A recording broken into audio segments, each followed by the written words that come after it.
Mrs. Ward. I think we all agree that Interpol and police cooperation across borders are extremely important for our security.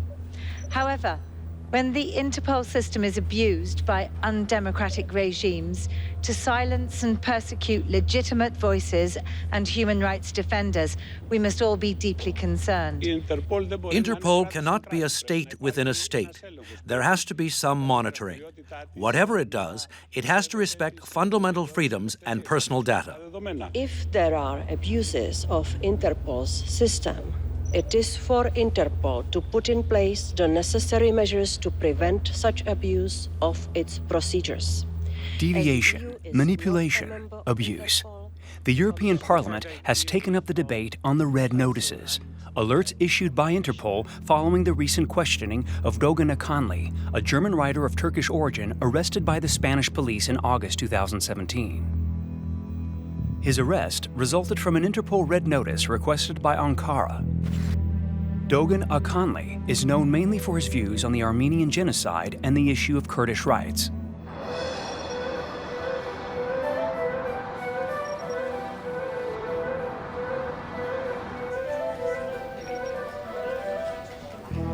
Connecting police for a safer world. That's Interpol's motto. And at the heart of police cooperation, as well as all the fuss surrounding it, are those red notices. They're what's brought Interpol all its notoriety. When a country has individuals who belong to either terrorist or criminal organizations, it provides us with their identity, photos, fingerprints, etc. So from the moment the notice is issued, it's seen by 190 member countries. And that means that individual can be picked up in a routine check anywhere in the world. Notices come in 8 different colors, but the red ones are the best known. As soon as a member country signals up a criminal, an offense, an escape, a threat, Interpol puts out a red notice. It's an alert that can set in motion a worldwide manhunt.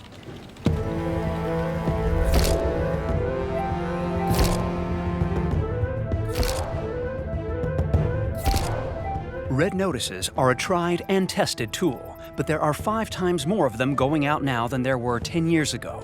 2,343 in 2005 compared to 12,787 in 2016. Is this something we should be worried about? Last year, we put out about 10,000 requests, red notices, wanted notices.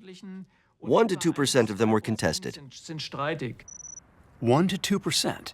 That represents tens, hundreds even, of arrest warrants.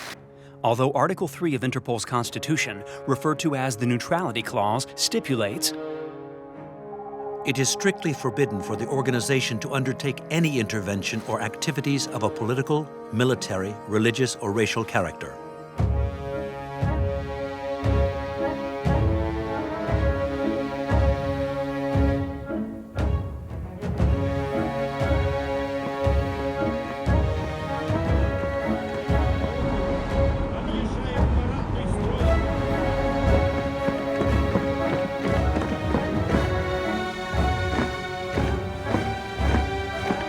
I think budgetary sanctions are maybe the best to block these countries from misusing the red notice. I suggested, for example, that countries should pay for the increased costs they produce with their abusing of the system. That's one of the positions we had. Interpol must increase the number of personnel, the number of staff, to make more serious investigations on all these issues. Sanctioning the misusers could well be a solution.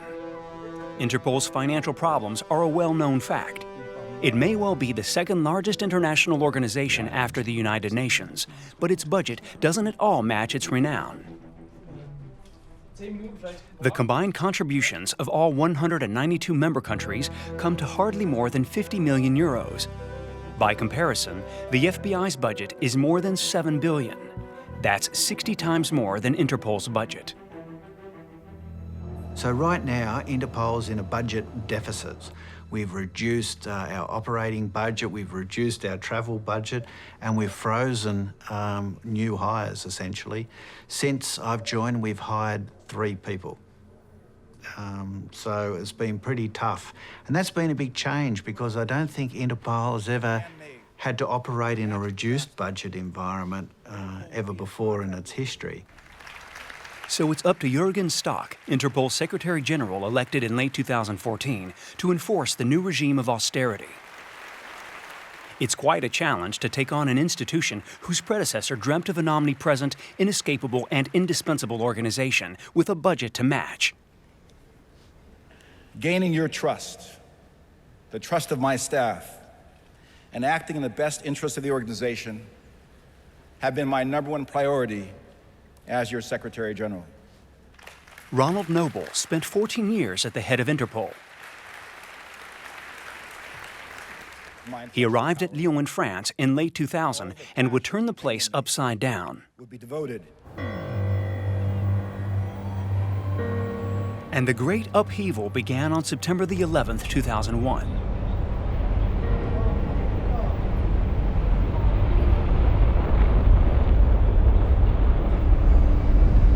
Ronald Noble had been director of Interpol for less than a year.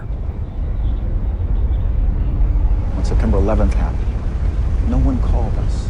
No one called us for assistance. No one called us to alert us that these terrorist attacks had occurred. I found out about it from my brother.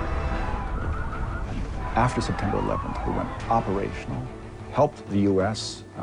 Exchange information, and decided that the lights would never again be turned off at Interpol. 9/11 was really the quintessential moment for Interpol, where Interpol realised that it was excluded from any consideration of support during the terrorist attacks in the US. The scale and the loss of life, I think, really rammed home to policymakers and law enforcement leaders around the world that you have to think differently if you're going to be successful. We must remember that Interpol's vision is to connect police. Over the next 10 years, Ronald Noble entirely overhauled Interpol's working methods, communications, and mission statements.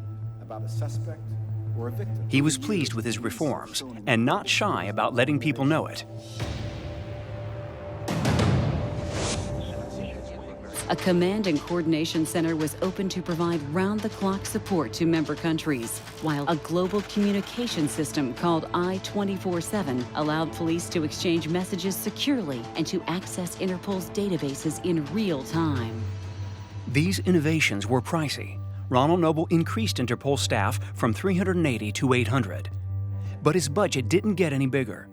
So the Secretary General pulled out all the stops to obtain the financing he needed for all those missions he had planned. This is global organised crime and counter-crime activities. These are massive tasks, and you give it 50 million euros to operate globally? I mean, governments ought to be ashamed of themselves. All governments, including France, which is the host of Interpol. You know, Australia, the USA, they fund this tiny organisation and give it a mandate to support police around the world to fight organised crime and terrorism. I mean, it's almost so silly it's a joke. In October 2008, Interpol's 77th General Assembly was held in St. Petersburg. In his opening speech, Ronald Noble called out then Prime Minister Vladimir Putin. Mr. Prime Minister, I beseech you personally and all heads of state and government for Interpol's 187 member countries to act swiftly and decisively in supporting Interpol's global security initiative for the 21st century and the creation of a €1 billion fund to support Interpol's efforts to further... 15 times his budget, a huge sum, yet so small compared to the hundreds of billions of dollars of government handouts to mop up after the financial crisis, as Noble wasn't slow to point out. In other words, I urge that the global struggle against terrorism and serious international crime be approached with the same passion and scope of commitment as nations around the world are demonstrating in solving the economic crisis currently confronting us.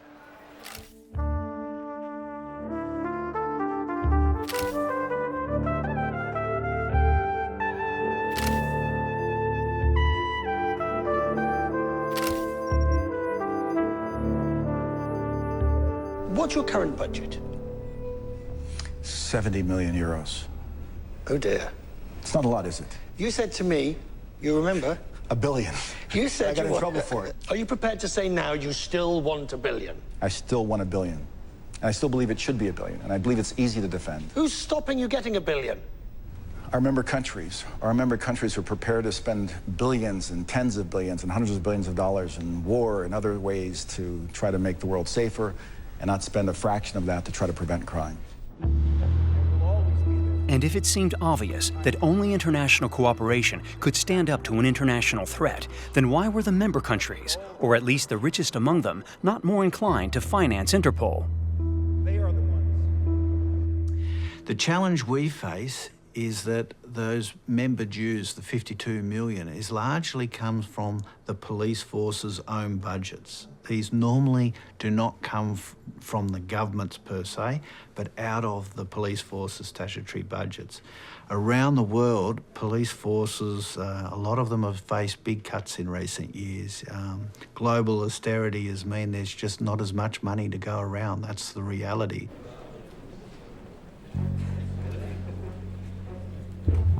But was a lack of cash the only explanation for member countries' reluctance to contribute?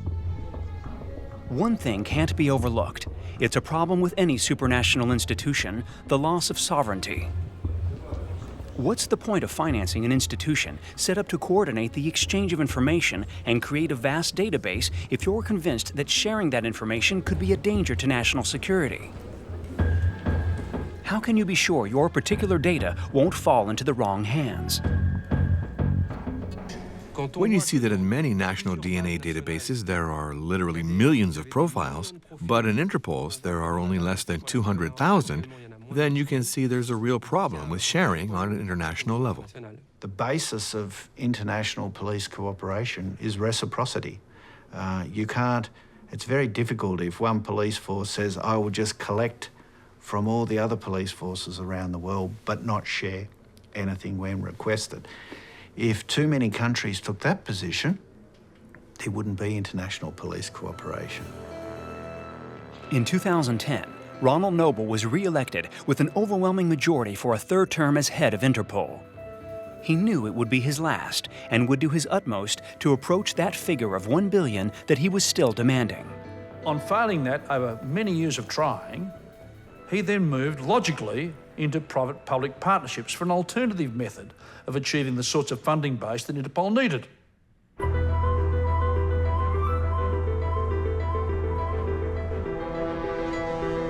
Public-private partnerships, or PPPs, were all the rage, a solution that was being strongly encouraged by both the World Bank and the European Investment Bank.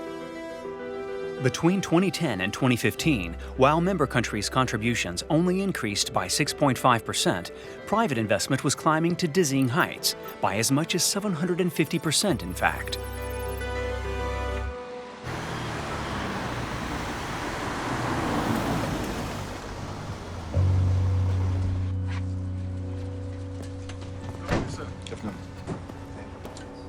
When it's private money involved in any form of investigation, I think that presents a threat to the independence of justice. Who are we dealing with? What kind of company is it? What are the goals of this company or federation?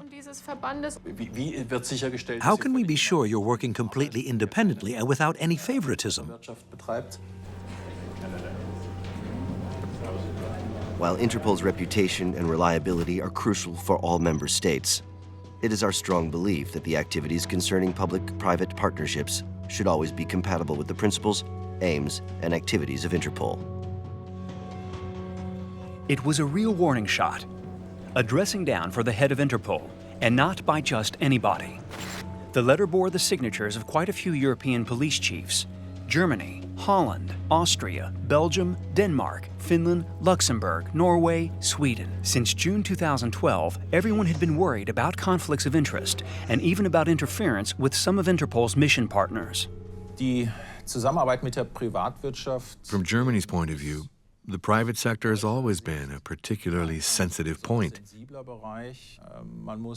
You have to really make sure it's not the money that's choosing the projects, but rather the projects that determine what funds are needed.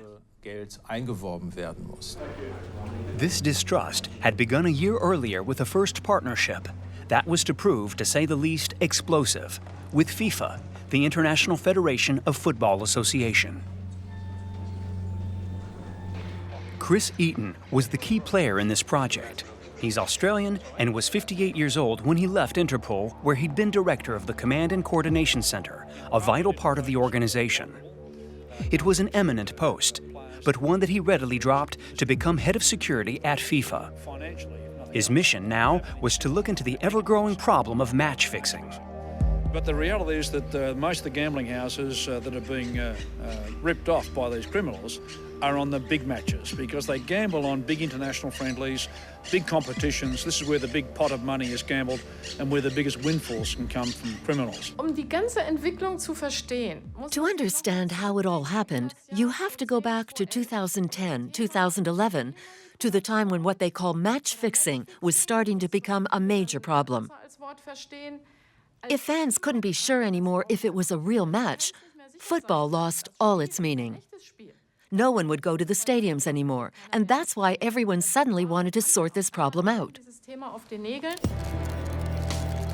Especially FIFA, who got their main revenues from TV broadcasting rights. And match fixing leads to less supporters at the games, less TV viewers, so less broadcasting rights. Let's not forget the turnover.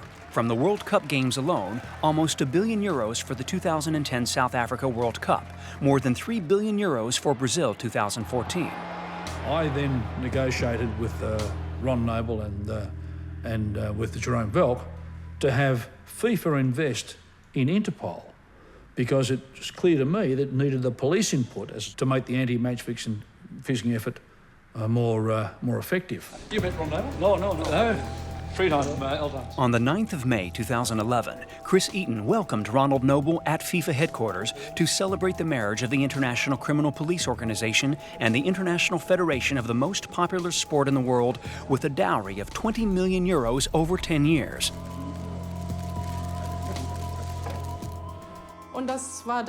At the time, everyone was surprised. I myself thought, Interpol? Interpol had never really interested me. And it happened at the very moment President Blatter and FIFA were being attacked from all sides.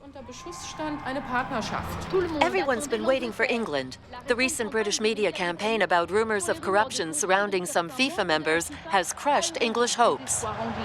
This matter, and many others besides, hit the news 6 months before the partnership was signed and wasn't raised by either a police force or an intelligence agency. And the jackpot goes to? Qatar. It's the big surprise of the day, although the Qataris' bid wasn't the worst rated of the lot. How could the International Criminal Police Organization sign up to a partnership with an institution that was already under so much suspicion? How could they claim not to know? That's something I could never understand. It didn't seem possible that I knew more than Noble himself. It was ridiculous. He must have known. And the agreement will now be signed by the FIFA president and the Secretary General of Interpol. The signing was just 3 weeks before the 61st FIFA Congress. Sepp Blatter was seeking a fourth term as president of the International Federation. And of course, appearing in public with the Secretary General of Interpol at that particular moment was a gift from the gods. He's there, and he's staying. Today, Sepp Blatter was re-elected president of FIFA despite objections from England that were squashed at the last moment, suspicions of corruption surrounding the hosting of the 2022 World Cup, and divisions within the institution itself. So Sepp Blatter was re-elected. Over the following months and years, the stories of scandals at FIFA were to snowball. But we'll come to that. The partnership provided an air of integrity as well as re-election. And $20 million to fight match fixing and hang on to several billion in funds from those TV rights. And at the presentation of the contract with Ron Noble, Sepp Blatter said this wonderful thing that I find very revealing. Who knows? This might become the intelligence wing of FIFA. And Ron Noble, the future intelligence chief of FIFA, was sitting right beside him and said nothing.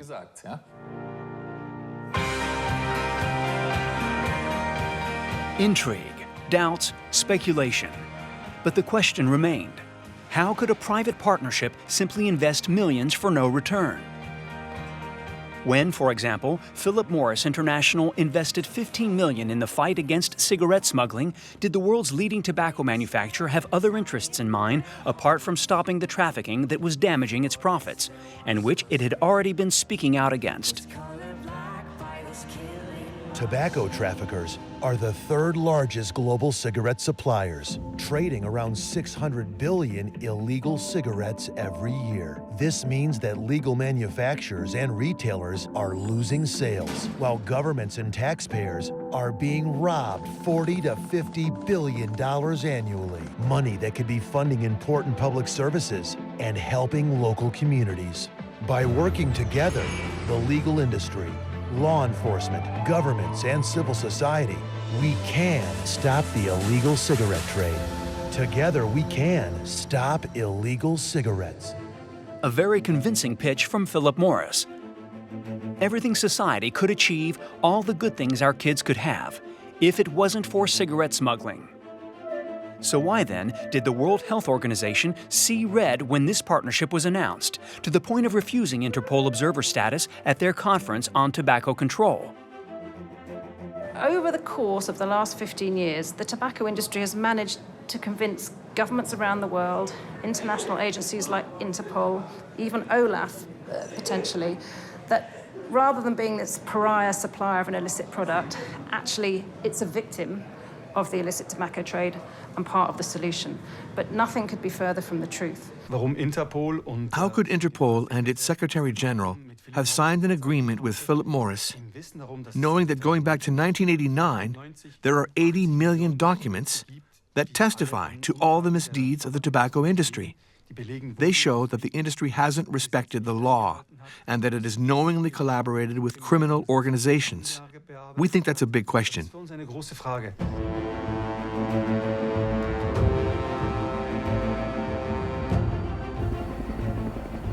To get an idea of just how incongruous this partnership was, just remember that in the heyday of the Montenegro connection, the tobacco industry was actually cooperating with the Italian and the Balkan Mafia to supply contraband.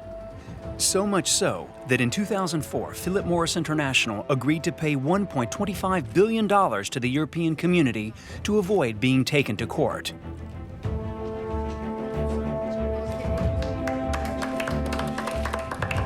At the press conference after the signing, Le Monde journalist Philippe Ricard challenged Philip Morris International boss André Kalantzopoulos about it. Could you tell us, now you've got nothing more to fear from the courts, if Philip Morris was in the recent past implicated in the smuggling of authentic products? You know, all these allegations were part of the litigation that was ongoing between us and the European Union. And as I said, we can all have our own views on the merit of this case. The actual fact is that we decided to put it behind us. And this is an agreement about looking forward. And I think it's a unique agreement by its nature. And that's the most important thing.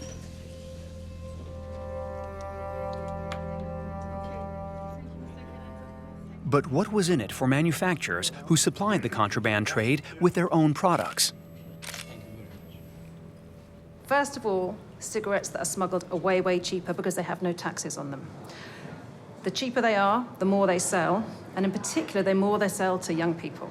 And the tobacco industry's documents also make clear that they understand that it's really important to have cheap cigarettes available for young people because otherwise they wouldn't take up this deadly habit.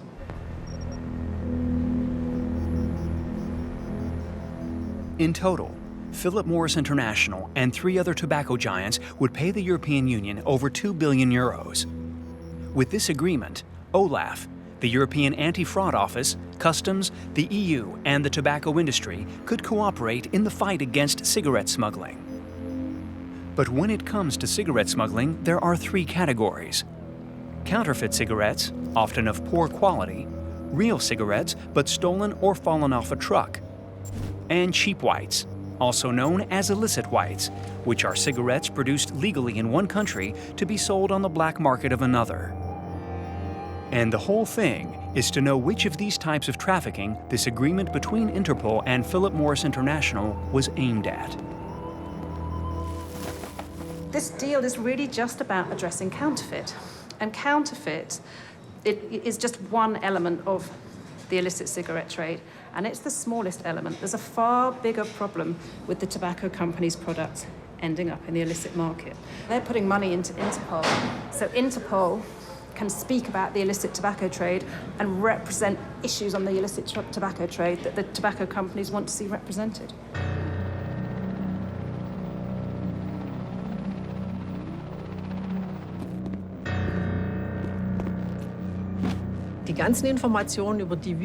All the information we have concerning the trafficking comes entirely and directly from the tobacco industry. This, of course, makes the matter more complicated. I mean, that a dubious symbiosis has occurred between the tobacco industry and the state.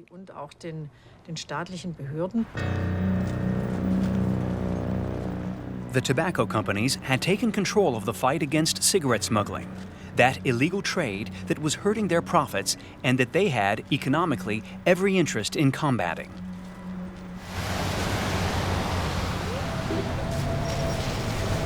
Montenegro, Kosovo, Serbia, Italy. Today, the trafficking continues. And it's because of this passive cooperation that Interpol was refused the status of passive observer of HWO's anti-tobacco convention.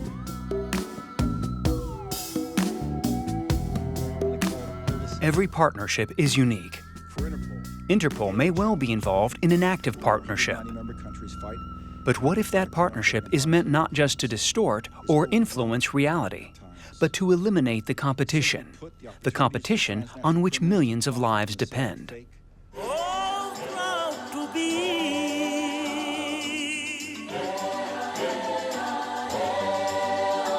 Hey, my brothers and sisters, we have a big problem here.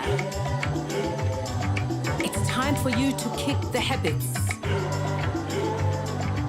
about bad medicines as deadly weapons that are killing off our citizens, killing off our women and men. This awareness video is part of Interpol's campaign against counterfeit drugs and to polish the Interpol myth. I say now the investigation has begun. Interpol has them under observation. Sanofi, France's leading pharmaceutical company, announced these figures. 1 out of 10 medicines sold in the world was counterfeit. It was world's most lucrative business, well ahead of either prostitution or marijuana. In 2014, counterfeit medicine represented a $200 billion market. Reason enough to fight back against this organized crime. Your fake medicines can be completely ineffective, or even very dangerous. Who could possibly object to a collaboration that aimed to eradicate a trade responsible for hundreds of thousands of deaths a year? It's a pretty complex struggle. Interpol's attitude has been to discredit some medicines. They use arguments that are completely false. Because, from a health point of view, all we need is for a medicine to work. At the root of this confrontation were patents that granted companies a 20-year monopoly and all the profits, only, however, in the country where the patents were registered and recognized. Elsewhere, anyone could completely legally manufacture, sell, or consume their generics. Generic medicines are legally authorized medicines, and they save lives because they're the same product as the original medicine. Fake medicines, though, are unregulated, and there's no guarantee they contain the correct dosage of their active substance. And that's if they're not actually poisonous. While generic medicines are supervised, and they save lives. All the same, from the point of view of the pharmaceutical labs, generics are the competition, and they'd like to get rid of them if they could. On November 10, 2011, Ronald Noble was in Madrid. The press weren't informed of his visit, which seemed strange for this veteran media operator. He was meeting there in Madrid with members of the Dalder Group. This organization brought together no less than 29 of the world's biggest pharmaceutical companies. And the head of Interpol ended his speech with these words. Interpol understands the sensitivity of your struggle against the threat posed by the global trafficking of counterfeit pharmaceutical products. The organization I have the honor to lead is capable of leveraging your resources to develop a multi-pronged strategy that will protect both your corporate interests and the security of millions around the world. And that's where Interpol's mission gets a little fuzzy. Do protecting the security of millions of people and protecting the interests of the pharmaceutical industry really go together? Does Interpol make the distinction between counterfeit drugs and generic drugs? Is it fighting counterfeiting in order to save lives or to protect the financial interests of Big Pharma at the risk of depriving a whole section of the population of medicines? This patent war would come to a head in India.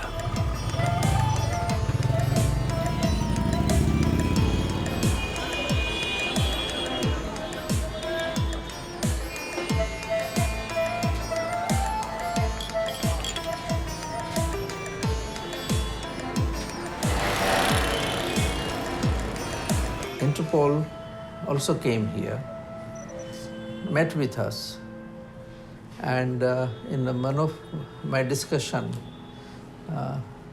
they said that, look, but all that you're selling in India is counterfeit. So I said, beg your pardon, can you explain to me? Because Indian law, these products are not under patent. And what we are selling is not counterfeit. What we are selling is genuine generic medicines. India had its own legalization. It bypassed certain patents, so it didn't have to wait 20 years to start producing its own generics.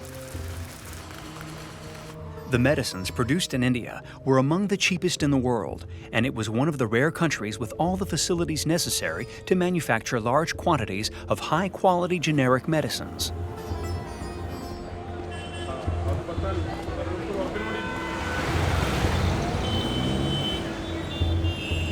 Indian generic companies plays a major role in facilitating access to medicine, especially in developing countries. To be more precise, 92% of the HIV/AIDS medicines are coming from India, which now supports the global HIV/AIDS free treatment program, supports around 15 million patients. 84% of the MSF medicine needs are coming from, or medicines are purchased from India. In any case, Ronald Noble sealed the partnership with Big Pharma in March 2013.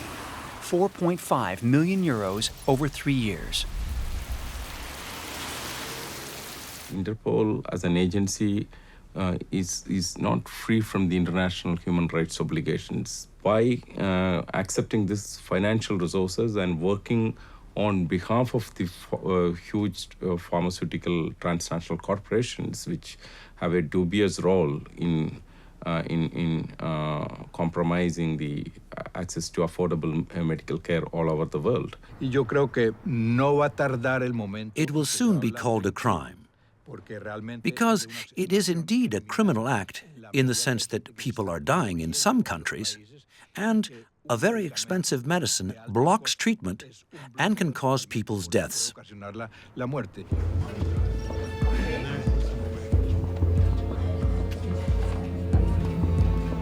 People are self-medicating, still buying those products.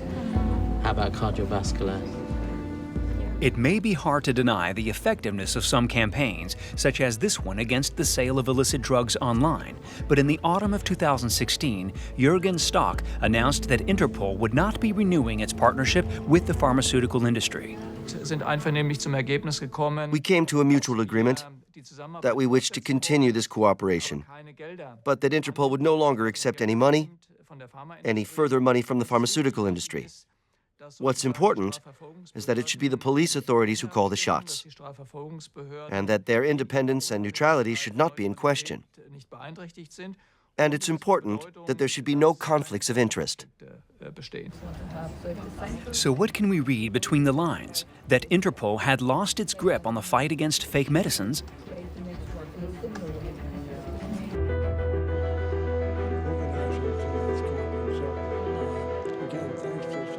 Secret discussions between big pharma companies nowadays are all about extending the lives of their patents. Each additional year brings in billions. When it comes to lobbying, Philip Morris seems to have met its match.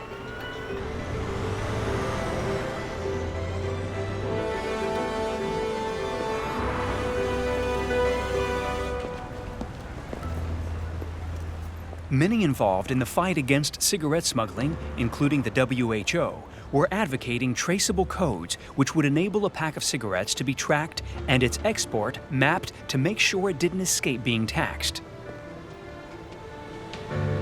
Interpol's choice was clear: Codentify, a 12-number code on cigarette packs. Ronald Noble ran with the idea by promoting it at various international conferences. He even promised he'd make it a part of some of Interpol's databases. This couldn't offend anybody if it wasn't for the fact that the tracing system was developed by Philip Morris International. It may have been sailing a new flag and have been rebaptized Inexto, but it could still plunge Interpol into a fresh conflict of interests. It puts the tobacco industry, which has been massively involved in cigarette smuggling, in control of a system that seeks to provide a solution to cigarette smuggling. And here's what the WHO had to say about Codentify. Imagine you're a farmer and that your chickens are disappearing. You are approached by a fox who offers you a high-tech tracking system so you can trace the chickens and find out who is stealing them.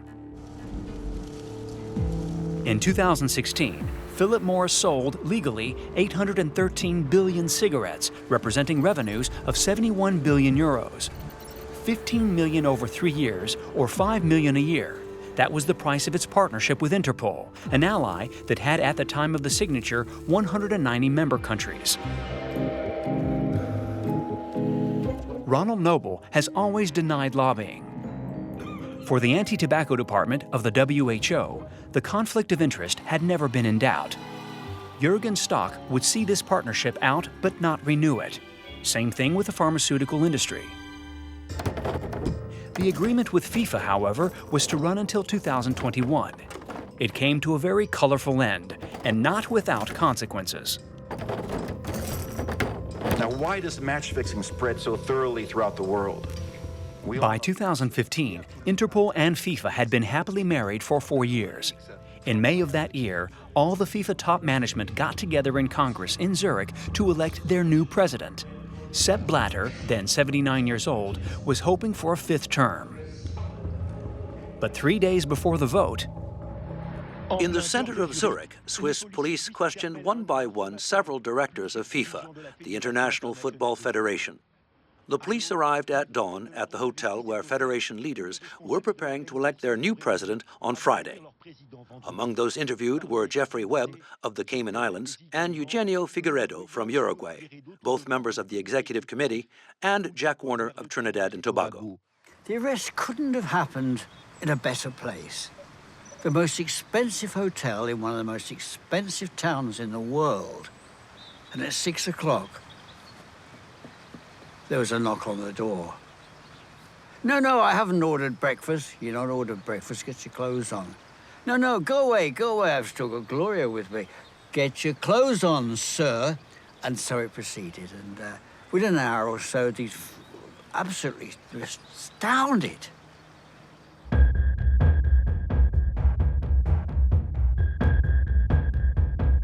FIFA were misled by the deal with the Interpol because they thought there would be no attention given to their crime and they could go on committing them.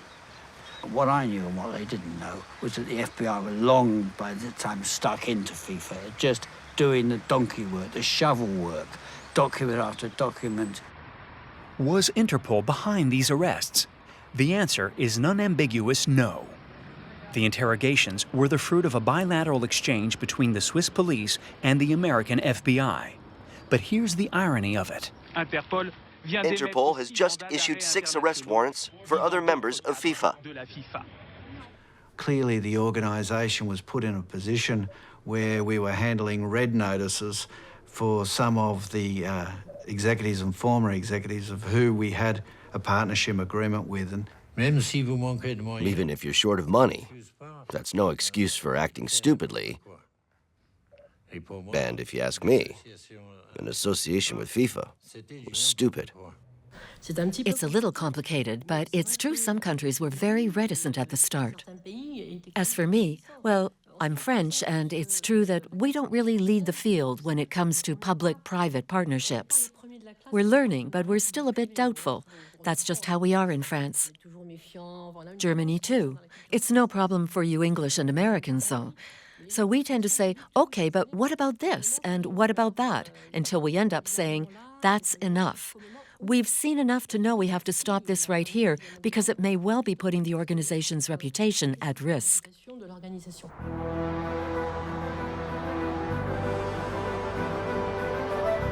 The organization's reputation.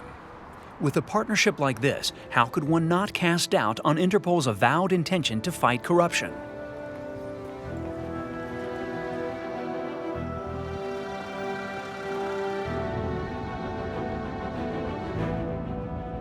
In September 2015, 4 months after putting an end to the partnership with FIFA, Jürgen Stock, for the first time, set up an ethics committee.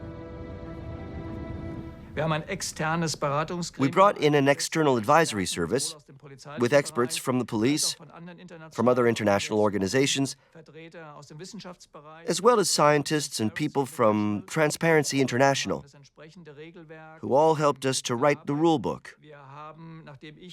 Once I'd taken my post here in Lyon, we decided we wouldn't accept any money from the alcohol industry, the sex industry, the tobacco industry, or the arms industry.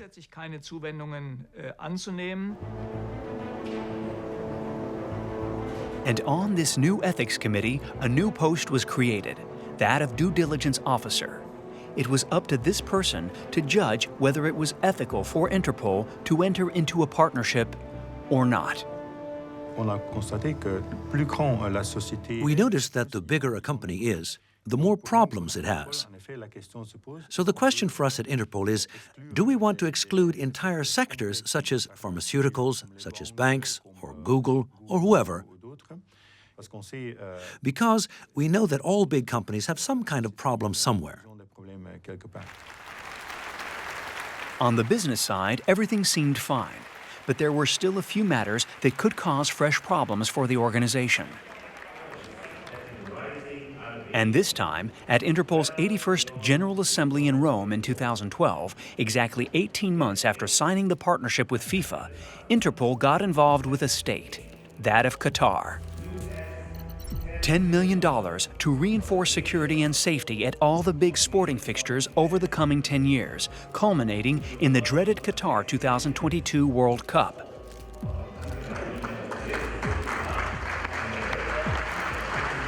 They'd ended the partnership with FIFA, so why were they now taking on Qatar? Had the Interpol Ethics Committee looked into it? First of all, it is important to point out that I carry out assessments on money that comes from the private sector. If it's from Qatar, it's public. So you make no inquiries? No. Even if there's suspected corruption? I do not perform due diligence on member states or governments. No inquiry into member states with whom Interpol signs partnerships and initiatives that could raise a few eyebrows. At a time when the whole of Europe was coming down on tax evasion, Ronald Noble, in 2013, created a foundation in Geneva. Interpol's Foundation for a Safer World. Its aim to raise funds for the organization, and for that, you can't beat a prestigious administrative council. He had such figures as Sheikh Mansour, Deputy Prime Minister of the United Arab Emirates, Khan Sang-wong, former Deputy Prime Minister of Singapore, Elias Moore, a Lebanese former minister, Carlos Ghosn, Renault Nissan CEO, and Prince Albert II of Monaco himself. When you look at the members of the board of the foundation, there's some very influential, highly experienced and high caliber individuals on that board. And to have access to that talent can't hurt Interpol at all. In fact, it can only benefit Interpol ultimately. trust and confidence in HSBC. When we started this inquiry, Stuart Gulliver, Group Chief Executive of the English bank HSBC, was a member of Interpol's Administrative Council.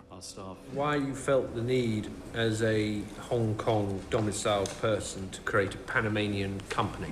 Right. First of all, there was no tax advantage or purpose whatsoever to the Panamanian company. As a matter of fact, there was no tax purpose to it. It was a Panamanian nominee entity constructed purely to give me privacy.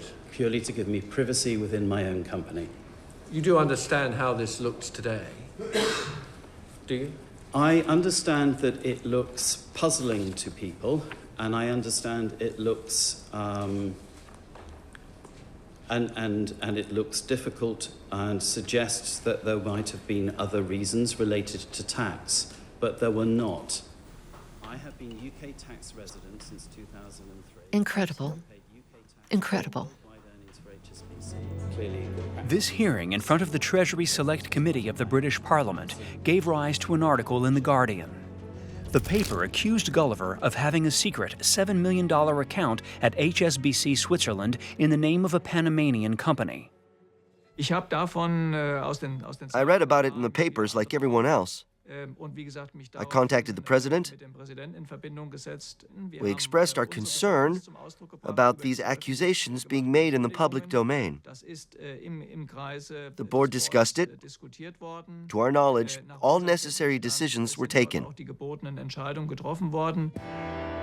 Indeed, Interpol did ask the Foundation to suspend Stuart Gulliver in February 2015 following the Guardian article. But the director of HSBC didn't actually lose his job until 18 months later, while we were already looking into all this. A coincidence?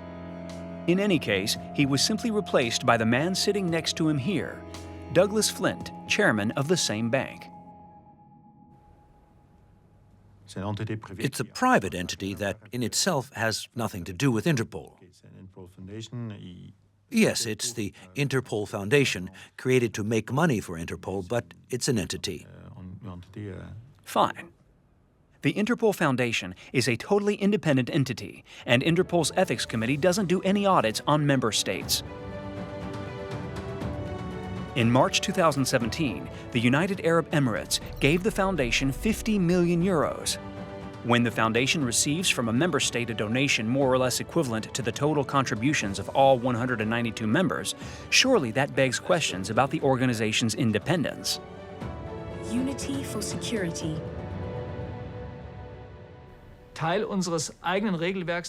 We have a rule at the organization that we don't want any one state to be too dominant when it comes to supplementary donations. That means there's a defined limit written into our rules. However, this donation we received for the Interpol Foundation from the United Arab Emirates was below this limit. So they set the bar pretty high.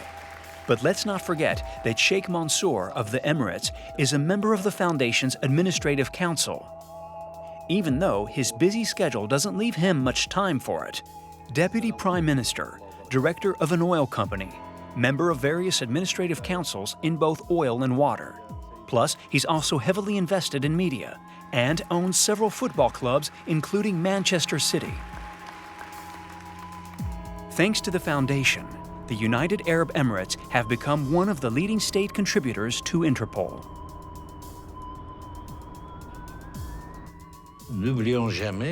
Never forget that an international organization is made up of its member countries. And if it doesn't work, it's the fault of those members.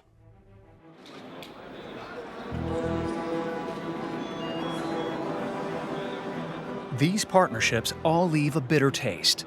All the more so when you think that we're dealing here with amounts that the member countries could all easily afford if they wanted to. And if they don't, it's because they don't think its missions are that useful.